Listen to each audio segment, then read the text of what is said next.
Okay, so I guess it's time to start. All right, this is kind of weird. Hi everybody. My name is Odunayo Eweniyi. I'm the co-founder and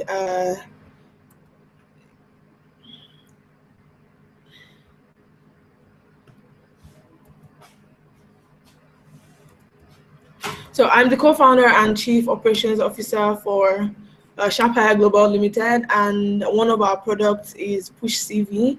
PushCV is an employment platform that connects pre-screened candidates to employers who are looking for them, and we do it in a unique way that we first of all screen and shortlist candidates to the smallest possible pool before we then send them to employers. And so yeah, we've been around since 2015, and we have presence across Nigeria, and we hope to expand to other African countries soon. All right, so thank you for having me. You guys are welcome to this webinar. Really grateful that you're here listening. And I want to also thank the She Leads Africa community and company for having me here. So there's a link in the comments that you can use to join the She Leads Africa community. It's a really great one for women. SheLeadsAfrica.org/join. And also, if you are streaming live from YouTube, you can post your questions in the comment section so that I can answer them during the course of the webinar. So let's jump right in. I'm here basically to tell you the techniques of your job applications. So how do you catch a recruiter's attention? How do you rewrite your CV and cover letter? You know, how do you present your best foot forward in an interview? So all of those things are things that we'll cover in the next 1 hour or so. Okay, so techniques of job applications is where I will start. We obviously, we're all really young people, and most of the time African universities, African colleges do not really the modalities of applying for a job after you have graduated. So it's really difficult, and there is kind of a divide between the employers and the job seekers. The employers are looking for something, the job seekers are not really presenting the requirements that the employers need. So techniques of job application, okay, so in Nigeria, for instance, there is about 324 people applying for the job that you're applying for at the same time as you. So if you're applying for a customer service job today, there are 324 people who are also vying for that same position. So the most important thing that you can do for yourself is to make sure that your application, your CV grabs the attention of the recruiters. And I know that a lot of you hear that you have just 6 seconds to grab the attention of a recruiter, and mostly you think it's a myth. It's not. It's really important that you put the most important, the best things about you at the top half of the first page of your CV, because it's true. You literally have just 6 seconds. So the first step in a proper job application is to get the basics right. Ensure that you have all of the right sections in your CV, first of all. You have to have the header. The header consists of your name, your email address, and your phone number. And of course, we've been hammering it over and over that your email address should be your name, your first name, and your last name. There's no fancy words, no additions, and all of that. Just Odunayo Eweniyi at gmail.com. And a Gmail account is always better if you want to seem professional. Now, let's jump right into you applying for the job. When you want to apply for a job, the first thing that you need to do is do your research. When you see a vacancy online, obviously the first impulse that you have is to just click apply and send them the generic CV that you have written. Now, applicants who have done their research on the company that they're applying for always make good impressions. It's really obvious to an employer when you know nothing about the company that you're applying to. They can tell from your cover letter, from the way your CV is structured, that you send them a generic CV that you would send to maybe like 10 other companies. So go beyond a cursory glance at the website for the company that you're applying to. Find out as much as possible about the organization. Find out as much as possible about the role you're applying for. Find out as much as possible, if possible, about the project that they are running right now, which is very likely what they are recruiting you for. check for news that are affecting the sector that the company operates in, find out about their competition, browse their social media channels. So, and then you can work that knowledge into the CV and the cover letter that you're writing and sending to them. So you can refer to this knowledge that you have about the company in your cover letter and in your application, right? And for that, for an employer, taking that time to research about their company indicates to them that you're really, really, really interested in that position.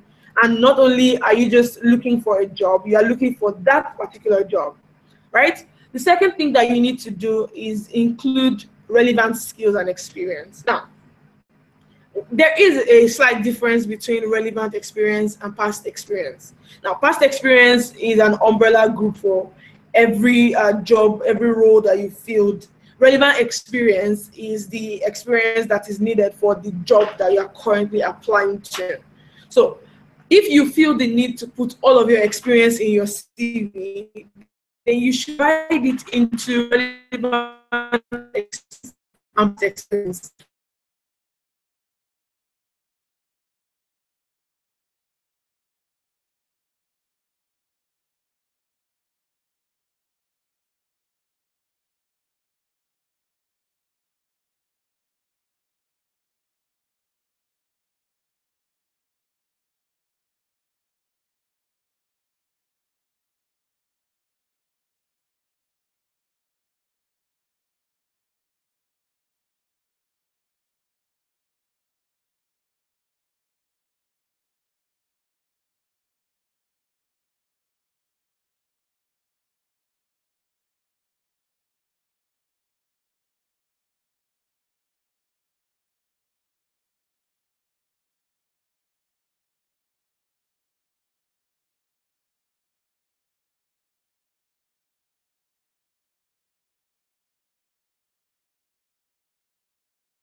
Okay, so sorry about that.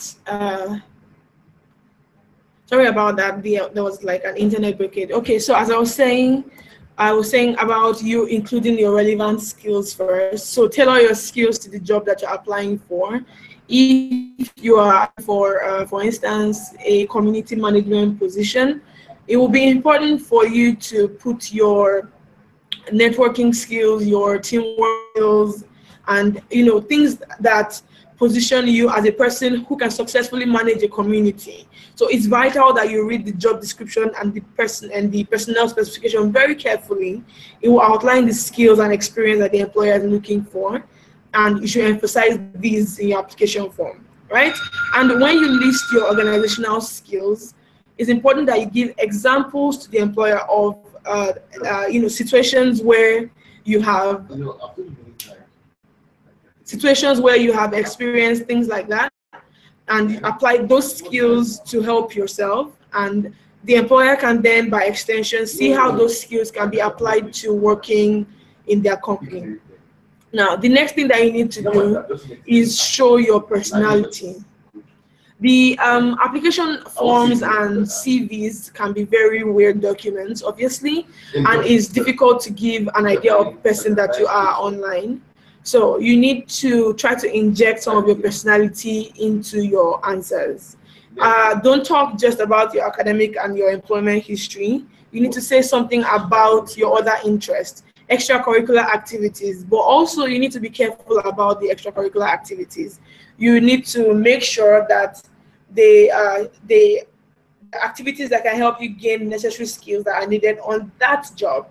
So that can be a little tricky, but with some help from the internet and reading books, you can like find out which skills and which interests and which hobbies fit particular job types. Now, the fourth thing is to avoid common mistakes. If you want to get through a recruiter's first impression of your CV through to the interview stage, you need to avoid giving generic responses. Like, I'm an organizational person, I have great communication skills. Those are things that we see every single day. So you need to give answers that are personally tailored to the questions that are being asked in the job application. You need to give answers that are tailored to the job specification. You need to tailor the answers to the company itself and their needs and the experience that they outlined in the job description, and avoid just going on and on about generic things that you have copied and pasted from the internet into your job application, so that you don't miss out on the job because you missed a vital element of what the company needs. Most importantly, while you are avoiding these common mistakes, you need to be honest. A lot of us in Nigeria and across Africa really exaggerate our skills and our experience, and whether if it leads you into the interview stage, it will come back to haunt you at some point during the job application process. And now, sell your achievements.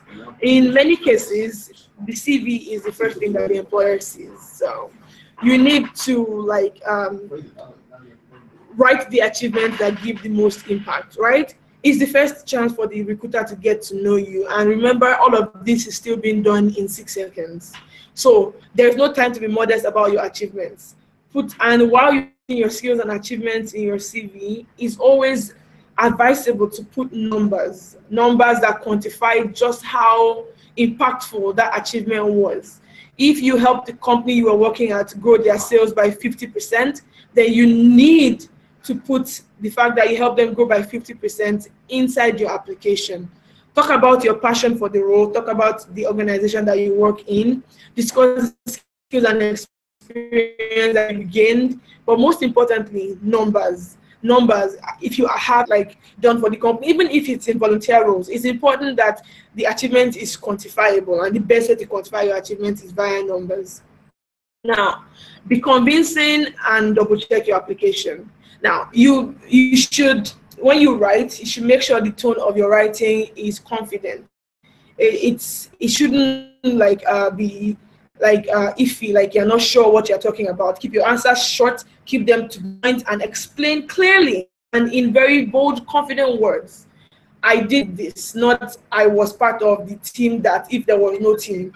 If there was a team, then explain that there was a team. If there was not a team, you tell them that you led the team that did this, or you were the one who did this, right? Responsible for is a really way to tell someone what you did with your own hands. So it's always easier to use the word or achieved in your CV, and when talking about your role in the company or your achievements within the company. Now, finally, double check your application. Spend time going over your CV, spend time going over your cover letter, and if you're filling an online form, spend time going over it. Correct grammatical errors, correct spelling errors, get someone to look over it for you, and just make sure that you spent enough time on the application to know that you are putting your best foot forward for that particular section. Now, we move on to getting the attention of the recruiter in 6 seconds. Now, everything that I've said just now are part of the ways that you can get the attention of your recruiter in 6 seconds. But there are also some things that I might not have mentioned, like keywords. your CV is given to your experience or your person that the recruiter will see. So while the bulk of your CV might be made up of bullet points, you need to put some keywords that indicate to the recruiter that you can hack the role that they are trying to hire you for. Let the recruiter see the industry knowledge or the experience that you've gained. So start by combing through the job description that you for the job that you're applying for, and the qualifications that crop up, and then pick out your strengths or the ones that apply to you from that job description, and then inculcate those words into your CV. If the recruiter is looking for an organizer, a networker, then those words have to make appearances inside your CV for you to be considered for that role. Now, strategically use your headings. Now, most people go the header, employment history, educational background, skills and achievement, interest. But you can get creative with those things. If you are, for instance, getting with a venture capital firm, for instance, instead of writing just work experience, you can write fundraising experience. So the recruiter knows that when they are looking at this points from your past, they are looking for your experience in the venture capitalist industry. You can say customer service experience if they're looking for customer service officers. If you're looking to work for an NGO, you can put charity sector experience as the heading. So you can get creative with the headlines that you are using. So yeah,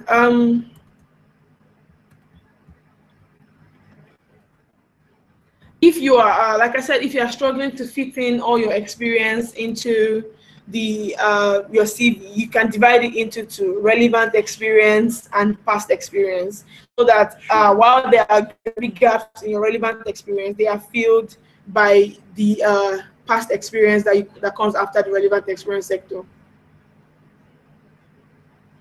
Now, maximize your company brands.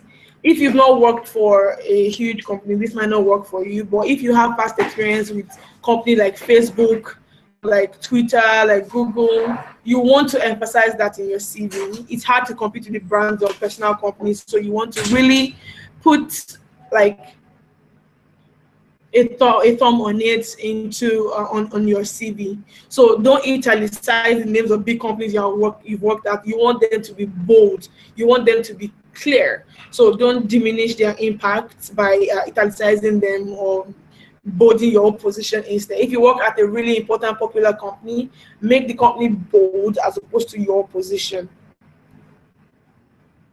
Right. Okay. So, I don't know if you guys have any questions right now, but like I said, you can put your questions in the chat so that I can answer them as we go on.